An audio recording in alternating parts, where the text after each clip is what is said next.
Back now with one of Tuesday's big primary winners, Pennsylvania Congressman Joe Stack, who took on the establishment, the Democratic establishment in Pennsylvania, and took on the White House and beat Arlen Specter, who had switched from the Republican Party. Let me just ask you first about what I was asking Robert Gibbs about, this idea. Did the White House offer you a position in the administration if you would not run? Yeah, I was asked that question months after it happened, and I felt an obligation to answer it honestly, and I said yes.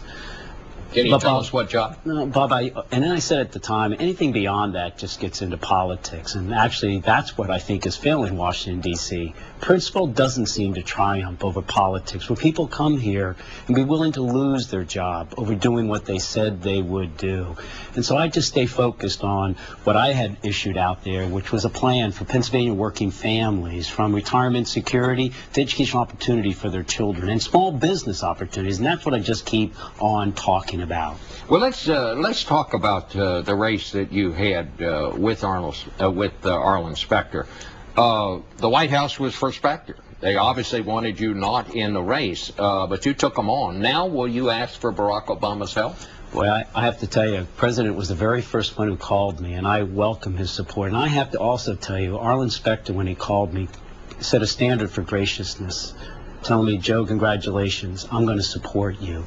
Well, I watched a wonderful primary between Mrs. Clinton and Mr. Obama, and they steeled those candidates, much like this primary did. And we're going to come together because we believe in democratic principles, but I'm going to come to Washington then, sir.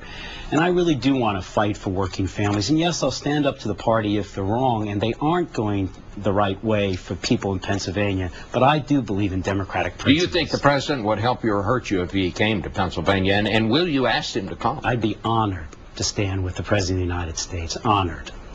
You would be honored if he came. Have you asked him yet? Sir, yeah, we had a nice discussion. He said, I look forward to you. He said, I support you, and I hope so.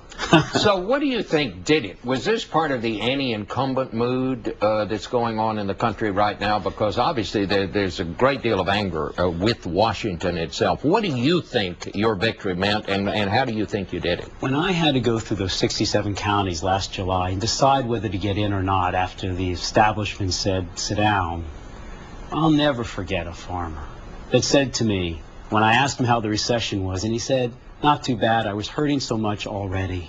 What I listened to was people had literally lost trust. They'd lost faith in Washington, D.C.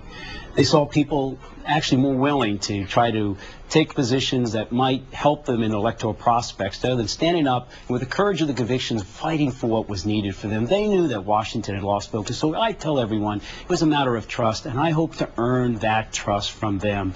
I didn't run simultaneously, Bob, for my congressional job because I felt I had to begin to demonstrate. It wasn't about Joe Sestak and his job. It was about yours. That, more than anything, is when I said about the establishment, it's that trying to regain their trust, like in the Navy. A captain of a ship would always walk around, have captain's calls, and sit down and listen. At the end of the day, they get a cut of your jib.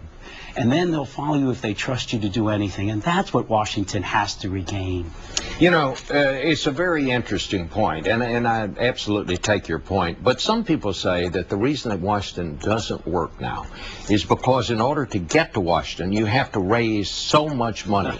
You have to sign off with so many interest groups back home before you get there, that once you get to Washington, you can't compromise, that your positions are set in stone. How do you get around that? It certainly was an issue for me in this primary, and it isn't going to be.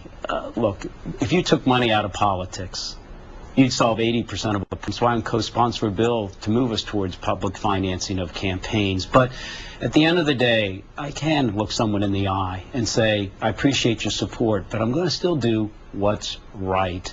Look, I did everything I wanted to do by 1986. I commanded a ship at sea.